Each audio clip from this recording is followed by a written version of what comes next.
Aunt Jennifer's Tigers, and this spelling has been typed wrong out here with an extra I, so ignore that. It's Aunt Jennifer's Tigers. Okay, what exactly is the story about? Obviously, the poem is about tigers, as is very obvious from the title. Now, Adrienne Rich was an American poet known for being a women's activist, and much of that also reflected in her creative works like poetry. So the protagonist in this poem referred to as an aunt by the poet probably was the aunt of the poet. At least that's what we assume, right? So what exactly is this poem about? This poem what exactly is being conveyed? The poem is about a woman who has been married for many years, but it has not been an extremely happy kind of a marriage. There seems to be a huge amount of burden on her, as symbolized by the wedding band on her hand. So that is kind of symbolic of the kind of subjugation, the kind of domination by possibly her husband. So that is also referred to. So in that sense, it is a very pro-woman kind of a poem on Jennifer's Tigers. Where do the tigers come from, you may wonder? The tigers is what she's drawing. She's doing some embroidery work, and the tigers is what she is actually creating. So the tigers are a complete contrast to the diminutive aunt, to the timid aunt. The aunt is a very timid kind of a person, a very mild-mannered kind of a person, right? But the tigers symbolize freedom. They symbolize courage. They symbolize valor. They symbolize some kind of independence of spirit, right? The wildness. That is a complete contrast. So the aunt is drawing, or rather embroidering, the tigers to convey what she could not be in her life, right? So that is essentially the gist of this poem. So once you have understood that, we will get directly to the explanation points. I will tell you more as we go along. So please read this particular paragraph. So the poem addresses the constraints. Constraints means the restrictions on married life a woman experiences. A married woman, the kind of restrictions, the kind of a rather inhibited kind of a life that she leads, that is what the poem is essentially talking about. Okay, so what does the title? Of course, all the question and answers are written, so that will kind of take care of. Aunt Jennifer, this is a 3-stanza poem. So in that sense, a short poem, but it packs a punch. Okay, Aunt Jennifer's tigers prance across a screen, bright topaz, denizens of a world of green. Okay, they do not fear the men beneath the tree. They pace in sleek, chivalric certainty. What exactly is being spoken about in these lines?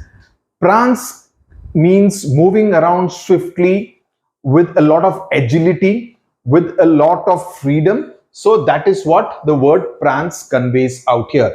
So the tigers which are being embroidered by Aunt Jennifer, they are prancing across a screen. That is whatever cloth, whatever fabric that she is embroidering them on. Bright topaz. Topaz is referring to the yellow, orange kind of stripes of the tigers. Denizens is the inhabitants of a particular space. And which space are the tigers the inhabitants of the forest area? That is what is being spoken about, a world of green, the forest area which is green. So they are inhabitants of that natural forest area. They do not fear, and this is in contrast to Aunt Jennifer, who, as I said, is a timid and a mild-mannered kind of a person. They do not fear the men beneath the tree. So there are some men who are kind of either hiding or they're beneath the tree. So the whole idea is that there is no element of fear in her. The tigers are courageous, not she. The tigers are courageous. They do not fear the men. And this is in contrast to Aunt Jennifer, who is scared of the man in her life, or at least she's not courageous enough to speak up against him. They pace in sleek, chivalric certainty. Now, sleek conveys a sense of elegance. That there's a sense of elegant, they're elegant. Okay, what basically they pace is, it again conveys movement, and the movement that is very elegant. When a tiger walks or when a tiger moves, there is a sense of elegance, there's a sense of majesty which is associated with the tigers. So sleek, chivalric, and certainty are the three qualities. Sleek, chivalric, and certainty are the three qualities that is mentioned about the tigers out there by Aunt Jennifer. Sleek conveys, as I said, the smoothness of their movement, the elegance of their movement. Chivalry conveys the majesty of the wildcat, right? Chivalry, basically, chivalry is what? I mean, how would you say that so and so person is very chivalrous? That is when you do things which are seen to be gentlemanly. You open the door for the lady, you kind of ensure that she's comfortable. Those are all considered a chivalrous man's qualities. In this case, chivalry is used to kind of convey the majesty of the tiger, that there is a certain elegance and there is a sense of royalty that the tiger kind of commands, the whole image, the personality, right? Like a knight, they say the knight, which is again a royal kind of a term, and the worthy position they occupy at the top of the food chain, right? Again, that is something, the tiger is the most important element as far as the entire food chain is concerned. Certainty conveys fearlessness, courage, and confidence, and an attitude of the tigers. Certainty conveys a certain attitude, an attitude of courage.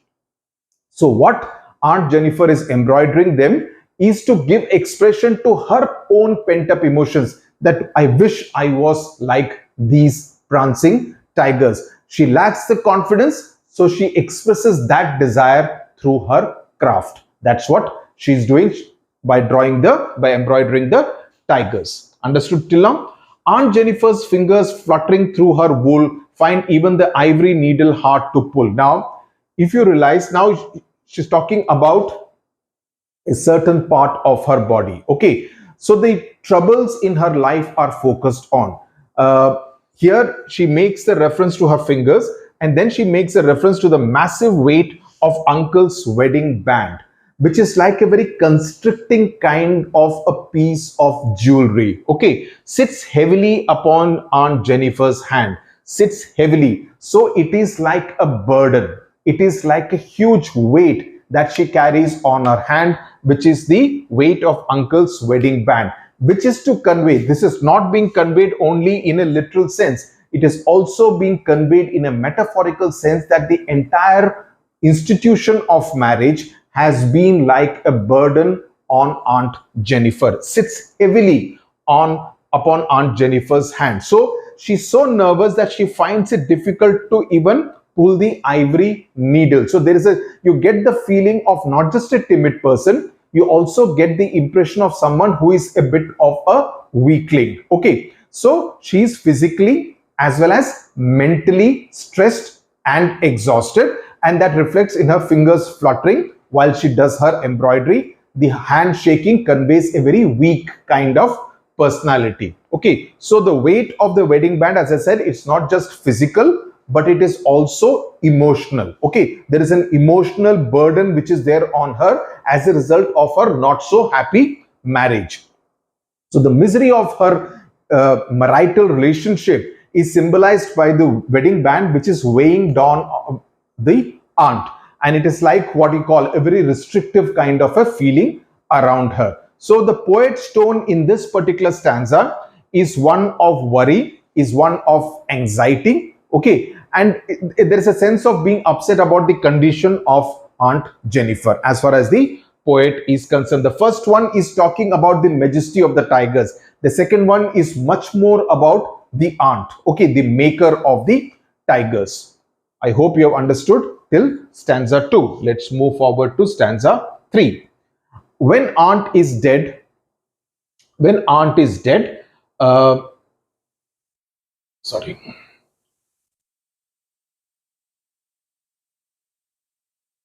when aunt is dead, her terrified hands will lie still ringed with ordeals she was mastered by. Now, what is ordeals? Ordeal is an unpleasant experience. So what the poetess is saying is that the poet imagines what would happen when the aunt actually dies. She says that her terrified hands, and shows the extent of the fear, her terrified hands. Here we were talking about the massive weight sitting heavily upon. But now she's taking it one step further by talking about an element of extreme fear. Terrifying means extreme fear. So her terrified hands will lie still ringed with ordeal she was mastered by. That there is no escape even in death. That even when she would be no more, her terrified hands would still be ringed.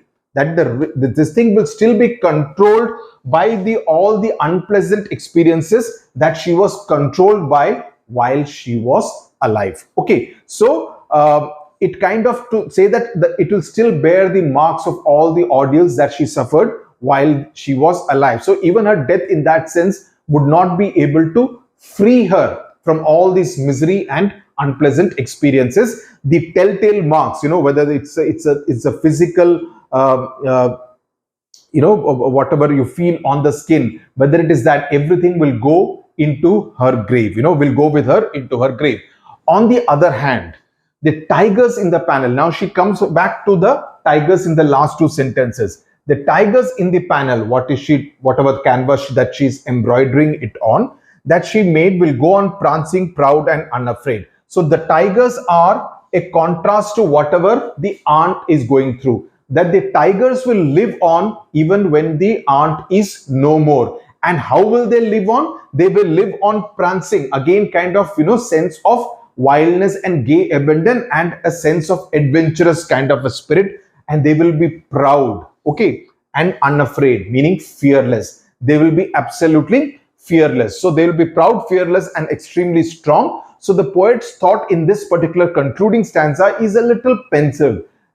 If the second stanza was a lot about worry, the third stanza is more about, thinking that this will happen even when she's no more. But the tigers will live on beyond her.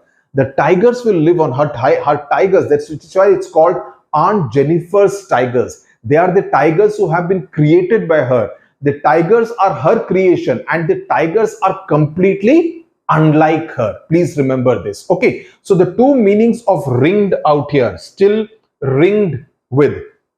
One, of course, is the reference to the wedding ring, which is the obvious one, which has bound her in a relationship with her husband. And the word ringed also brings to the fore the vision of a lion or a tiger, which is controlled by the ringmaster, like in a circus, which you may or may not have really seen. I don't think you're old enough to have seen even a circus, because circus are now not pretty much there in many parts of our country. So, and it kind of goes with the word mastered by, because the ring master, where the ringmaster controls the wild cat, right? The wild cat obeys the ringmaster. So the ringmaster in the case of the aunt has been her husband, who has kind of mastered her, has kind of controlled her life while she was alive. So, and that's why she was scared and wanted to carry out all his commands. The rhyme scheme here is A, A, B, B, C, C, D, D kind of a thing. Okay, there are many poetic devices which have been used. One, of course, is alliteration, like chivalric certainty, CC, fingers fluttering, FF, prancing proud, here, PP. Then there is the imagery, the bright topaz, right? That's the sense of imagery. Prancing is also personification, because it kind of gives you the sense almost like a human being. Then wedding band, men beneath the tree, these are all examples of imagery. I've written it all down in the notes. Symbolism, the wedding band is a symbol of patriarchy, right? The male domination, especially in a marital relationship, sits heavily on Aunt Jennifer's hand. It kind of conveys female oppression. Tigers prancing, in terms of symbolism, it kind of conveys a sense of adventurous spirit, a sense of independence and freedom and courage. Fingers fluttering is a symbol of the pain and the misery, the suffering, the emotional trauma that the aunt is going through. After this, I've also written a whole lot of question and answers, so you should find it easy to kind of deal as far as this particular poem is concerned. It's a simple poem. If you get the basic idea and you're able to understand the contrast between the aunt and the tigers in this poem, you should be pretty much comfortable. This is a poem whose questions I would strongly advise you to attempt in your examination. Thank you very much for watching.